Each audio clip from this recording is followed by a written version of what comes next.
Ah, that voice. So, hello, Felicia. Hey, Um, I, let's see, I'm going to stop the video on both Jennifer and I, and you can, if you have slides, you can grab the screen, terrific. and There we go. there you go. There we go. So hi all.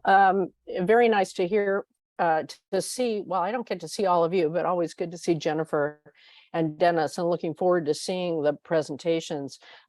Many are used to me talking about California water at these events, but today I'm going to talk about something else. I'm going to talk about something related to California water, but a project I've worked on over the past year or so. I won't really do it justice, and I'm going to try and go very quickly, so we might have time for questions while keeping the program on schedule. But this was work that I found particularly inspiring, because doing things the way we've been doing it in separate silos, either within water or between water and climate and energy and the like, is not getting us where we need to go anyway, let alone with the challenge of climate change, which is going to make it much more difficult. So I was asked to do a paper by the Walton Foundation on state climate policy and nature-based solutions. And then I titled it "A Match That Provides Multiple Benefits for Climate, Water, and More," because there's so many opportunities to working on these things in tandem rather than in isolation, but that's very difficult to do.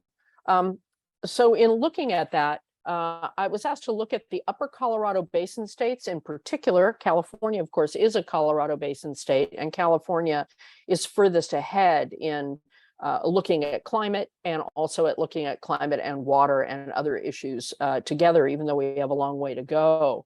And so the idea was to review all the state climate policies in the Colorado Basin and see where the opportunities were to integrate nature-based solutions for both climate and water benefit. The target landscapes I think folks in the basin were looking at were mountain, meadow, and wetland restoration, rangelands, and probably not forests.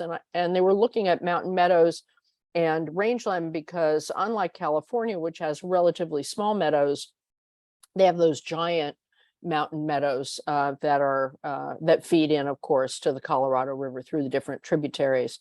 And in doing it, you can't really do it just through a literature review. And this I've found is true of virtually everything. You really do have to talk to people in the field. So we spent an awful lot of time with some research assistants for a while, and then on my own, talking with lots of people.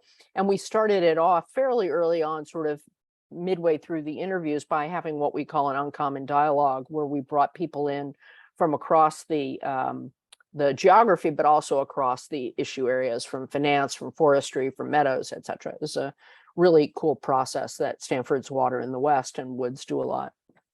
I think I won't go through all of this, but I think what folks might have thought in the basin versus what we found are a little different. Clearly, California is in the lead, but I think folks thought, with all the billions California has put into forest restoration and meadow restoration, healthy soils, that perhaps under the climate scheme, California had money to share. Thinking that offsets and cap and trade could yield money for cool work in the upper Colorado Basin. We also thought there'd be some obvious synergies where there'd be a lot of work on water quantitative benefits and climate, where all we needed to do was pull it together, where we could make this point that water is an opportunity for mitigation as well as adaptation, and integrate water into all of the great climate work that's going on. And we also thought that meadows and wetlands and rangelands would be big ticket opportunities. Well, what we found is California is not a source of money for outside California generally, that the limitations on offsets and cap and trade generally are small, despite the media attention that offsets get, because they're so controversial. They're a very small percentage of what can be used. It's like 6 or 8% in total of regulatory requirements or cap and trade requirements, and half of that has to be spent in California. But But we did find that California had a great start on forests, meadows, and wetlands, et cetera, in terms of the money they were spending. Colorado and New Mexico have aspirations to start to include natural working lands or nature-based solutions into their climate planning, but it's still in its infancy and very poorly staffed. I went to all kinds of outreach meetings in Colorado, and I don't know if they even had them in New Mexico that I could find. There's a need for a lot of quantification. California is working on it, probably furthest ahead, and people can adapt that. There's some work going on in the international corporate world, which is the most advanced, on integrating multi-benefit quantification. And there's the huge efforts in the net zero world and corporate world for water and climate that could yield resources. And perhaps the biggest one was that forest and wildfire prevention are by far the biggest ticket place to start, and a smart place because the multiple benefits go beyond water, incremental water you might get, it's life and limb, and these massive plumes of carbon that are emitted into the atmosphere by these outside conflagrations, which are caused by a lack of forest management and increased temperatures due to climate change. It's very interesting. We also found that water agencies can be the leaders and drivers in this work, largely to protect their reservoirs from sedimentation and toxicity after major fires, but they can be the anchor for multi-benefit partnerships. I'm going to talk about one briefly, and also beavers are really cool, as Dennis and I have discussed over and over again.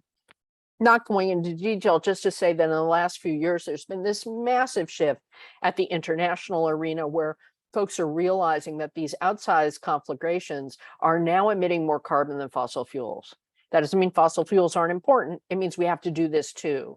That the older assumptions that somehow there are always fires in nature, but nature grows back and somehow it evens out is a false assumption, given the outsized nature of it, in addition to deforestation, which many of us have been watching for several decades. And as a result, there is a lot of money going into it. And I won't get into all the details, but both the Infrastructure and Jobs Act and the Infrastructure Reduction Act put billions into forest management, again, for this reason, climate plus life and limb, and a notion that there are ancillary benefits.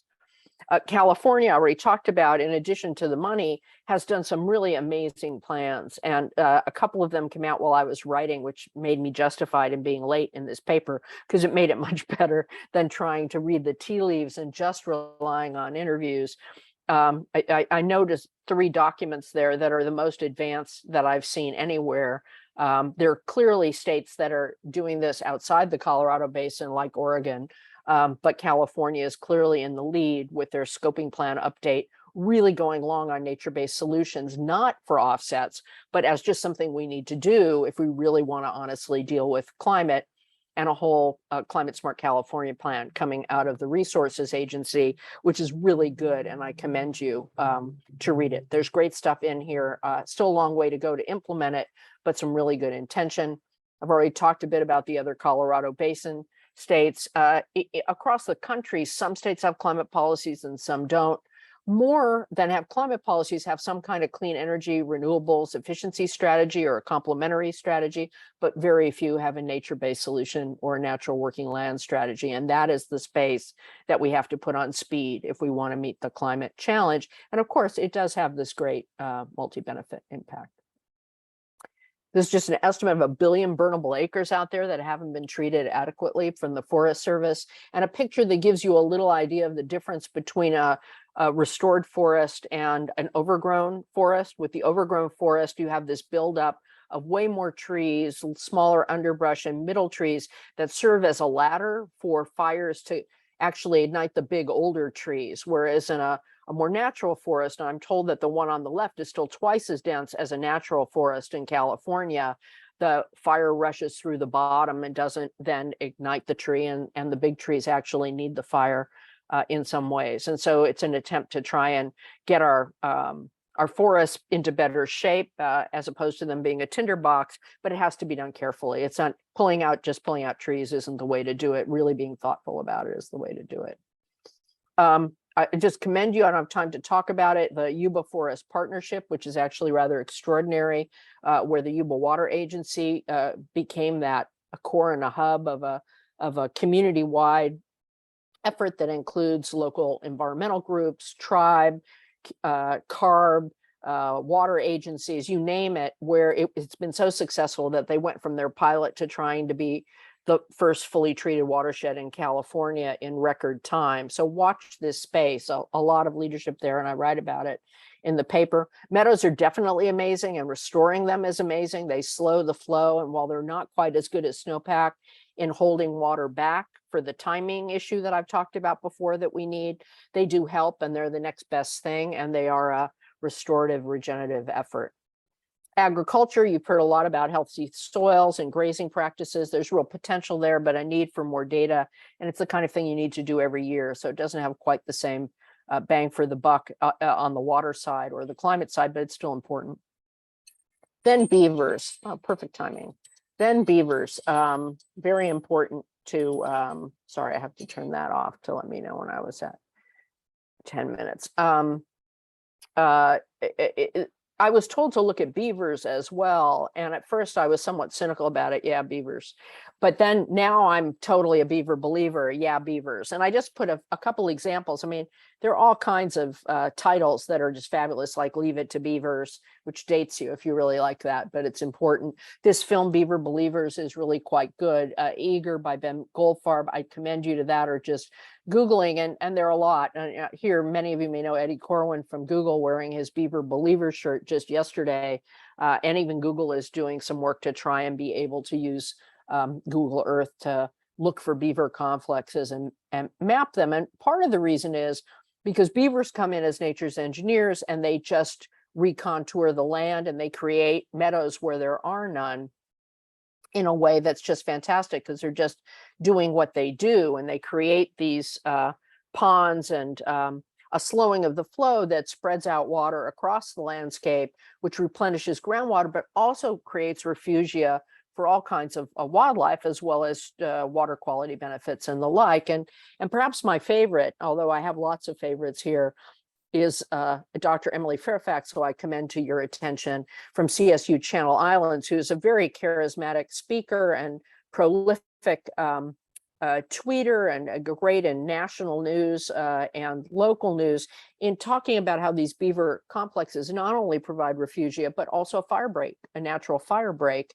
and massive sequestration. There are a lot of experts across the field doing the sequestration work. So I commend you to that. And there are other things going on in California if you're interested in learning it. Both Occidental Ecology is doing some great work with beavers, and has for a long time. There's a California Beaver Summit that hopefully will happen every year or every other year, that's just chock full of beaver lore and beaver science.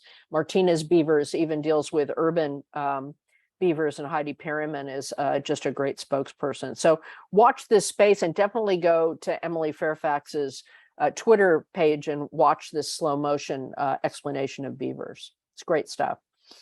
Just from a California perspective, it used to be that we would literally parachute them out back into the wild. In about 1950, that stopped, and they got classified as predators, so that you couldn't translocate them. You could kill them, all kinds of things, because, sometimes they build these dams in inconvenient places that can flood land.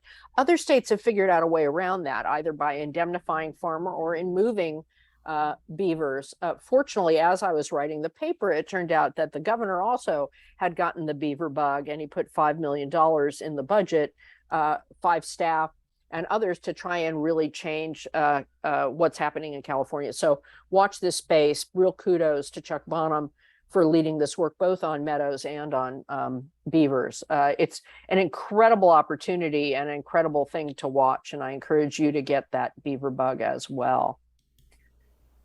I won't get through all the recommendations. Essentially, I didn't say be like California. That would always be a mistake. I said catch this wave that's happening everywhere in recommendations to states, that they need complementary nature-based solution policy, and that they need to map and make visual quantification here, up their staffing, et cetera, and get ready to leverage all this federal money coming in. And while they're at it, integrate meadow and wetland restoration into the forest restoration.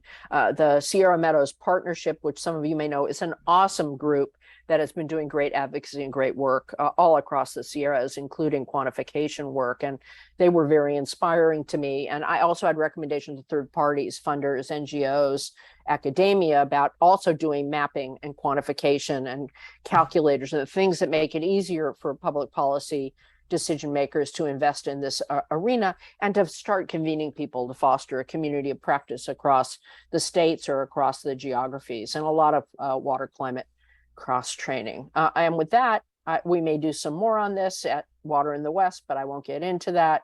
And just thank you very much. Here's a site to the paper and a Q&A and some shorter briefing papers. And of course, happy to follow up with anybody. I hope I just opened your mind to some stuff you might not have thought about, but the need for the climate and water people to work together more and more intentionally is something we really, really need to do. So with that, I will stop sharing. Well, thank you, Felicia. I neglected to actually introduce you. For anyone who doesn't know, Felicia is the William C. Landreth Visiting Fellow at Stanford's Water in the West program. This report or paper, which I've put the link in the chat, as well, is out of the Water West, Felicia is also an attorney and a consultant and a member of the Water Policy Group, but is probably best known as being the chair of the California State Water Resources Control Board, and in the Brown administration, and our first memorable drought in, I guess, 2014, and really was in the middle of our water issues back then. She also served a stint as the EPA's Region 9, which they call the Pacific Southwest region. And I named it that, actually. Really? I thought that was better than 9. Yeah, we all came up with our taglines. I see. So I just never thought of being part of the Southwest, but Well, that's why I just say Pacific Southwest, because we are. Right. Yeah. And also I'm also been fascinated. But before the EPA, Felicia served as the president of the board of Public Works for the city of Los Angeles, and presided over a department that went through quite a bit of change. Floods, earthquakes, riots. Just your basic stuff. It's good preparation for the drought.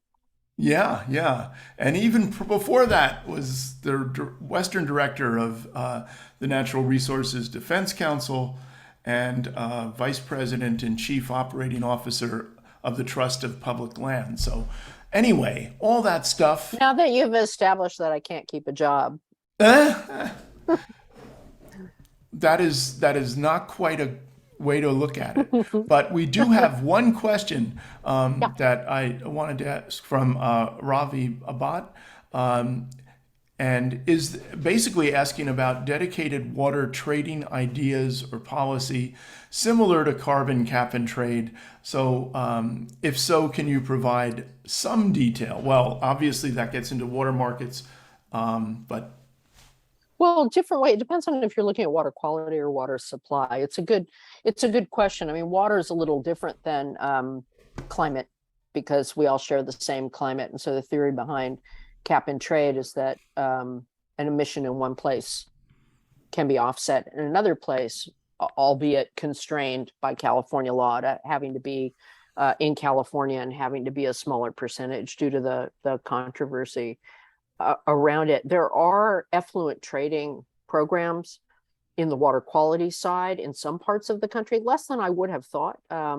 Chesapeake Bay is probably the most famous of those. There's some a little bit in the Great Lakes, and there's some great work that the Freshwater Trust is doing in Oregon and other places where, for example, a wastewater treatment facility may fund some really cool ecosystem restoration work that's going to yield water benefits at lower cost and greater multiple benefits than putting an additional piece of equipment on their facility. And those are very good. I had thought with the total maximum daily load implementation in California over the last 20 years that we would have seen more of that, and we haven't seen as much in California. When it comes to water supply, there's some buying and selling of it more in states like Colorado that have a more quantified system, so you can be sure if you buy water, you're actually going to get it. There's some limited and interesting work on that in California, but it's much smaller from a percentage angle, just because we don't have a unified system. We don't have it well quantified, etc. You can really only do a market if you have good quantification, which is why in my report I talked about how regulatory offsets are not really a good idea. They're expensive. You're not going to get a lot benefit, at least for water projects in general, and that the better place to look is more in the voluntary and net zero arena, where the quantification is perhaps less expensive and extensive, but that's getting more extensive and expensive as people are looking at avoiding greenwashing, which they should. So it just depends. It's just a little harder to do in water. I would hold that question too for Nusha, who's speaking tomorrow, because she did a whole paper on the idea of doing some sort of water training with respect to water conservation at a more localized level. So these things kind of in water, you need to do it at a more localized level where you can see it, touch it, feel it, know it's real. Yeah, it's funny how everything is related, and so yeah, we'll kick it off over to Anusha tomorrow. She did talk about things a little bit, markets and things last year, actually. So, but Felicia, I'd like you're a great friend of Sustainable Silicon Valley and Waterpalooza, and Love it. thanks for coming on and kicking us off in grand style. All right. Well, I'll look And forward to seeing as many of the presentations as I can the next couple of days. we Thank got you. them.